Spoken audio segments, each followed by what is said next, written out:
제25장 사람들 사이에 시비가 생겨 재판을 청하면 재판장은 그들을 재판하여 의인은 의롭다 하고 악인은 정죄할 것이며, 악인에게 태형이 합당하면 재판장은 그를 엎드리게 하고 그 앞에서 그의 죄에 따라 수를 맞추어 때리게 하라. 40가지는 때리려니와 그것을 넘기지는 못할지니, 만일 그것을 넘겨 매를 지나치게 때리면 네가 내 형제를 경히 여기는 것이 될까 하노라. 곡식 떠는 소에게 망을 씌우지 말지니라.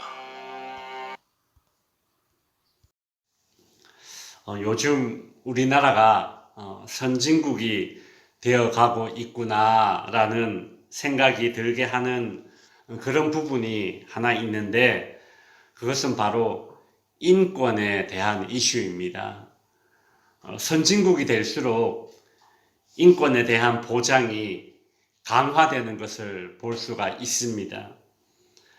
특별히 그 죄수들의 인권을 보장해 주어야 한다라는 목소리에 대해서는 여전히 갑론을박이 계속될 수 있습니다. 사형이 선고되었지만 실제로 사형이 집행되지는 않는 그런 무거운 주제에서부터 시작해서 교정시설, 즉 교도소죠.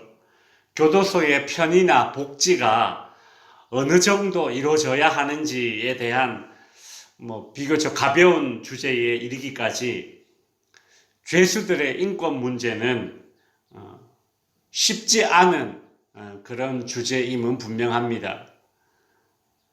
요즘 신조어가 하나 있는데 바로 패권이라는 말입니다. 여러분, 패권이라는 말 들어보셨습니까? 펫이 애완동물을 영어로 펫이라고 부르거든요. 그 펫, 그 다음에 권리할 때 권, 이 두 개가 합쳐져서 패권이라는 겁니다. 즉 다시 말해서 애완동물도 권리가 있다, 이제 이런 뜻입니다. 그래서 요즘 사람들은 사람에게 인권이 있듯이 애완동물에게는 패권이 있다, 권리가 있다, 동물들도 잘 먹고 잘 살아야 될 권리가 있다, 이제 이런 주장입니다. 그래서 애완동물을 학대하지 말아야 한다, 이제 그런 말이죠. 시대가 많이 변했습니다. 개가 평균 수명이 몇 년 되시는 줄 아십니까? 우리가 집에서 기르는 개 평균 수명이 한 15년 정도 된답니다. 긴 것은 20년도 넘고요. 그래서 요즘은 개들이 평균 수명대로 살고 15년, 20년 살고 개들이 늙어서 죽는답니다. 그래서 제가 이런 이야기를 하니까 저희 아버님이 갑자기 막 웃으시면서 이런 말씀을 하세요. 나는 개가 늙어 죽었다는 소리를 처음 들었다, 이러세요. 그게 뭡니까? 예전에는 개가 늙어 죽기 전에 다 식용으로, 그죠? 잡아서 그렇게 드셨다는 거 아닙니까? 그 예전에는 다 그랬죠. 그래서 저희 아버님 시대 어르신들은 개가 늙어서 죽었다는 소리를 처음 들었다, 이런 말씀을 하세요. 시대가 많이 변했습니다. 동물도 권리가 있다, 사람처럼 권리가 있다, 그렇게 이야기하는 시대니까 그렇죠. 제가 왜 이런 이야기를 하느냐 하면 오늘 본문의 주제가 이와 같은 내용이기 때문입니다. 우리는 지금까지 구약의 율법 중에서 약자들을 위한 배려법을 살펴보았습니다. 오늘 본문도 약자들을 위한 배려법들 가운데 특별히 죄수들에 대한 배려와 동물들에 대한 배려가 나오고 있습니다. 즉 오늘날 제가 서두에 말씀드렸던 이슈가 되고 있는 죄수들의 인권 문제와 동물들에 대한 패권이 지금으로부터 약 3,400년 전에 쓰여진 구약의 율법에 이미 기록되어져 있었다라는 것이죠. 그 세부적인 내용을 한번 간략하게 살펴보도록 하겠습니다.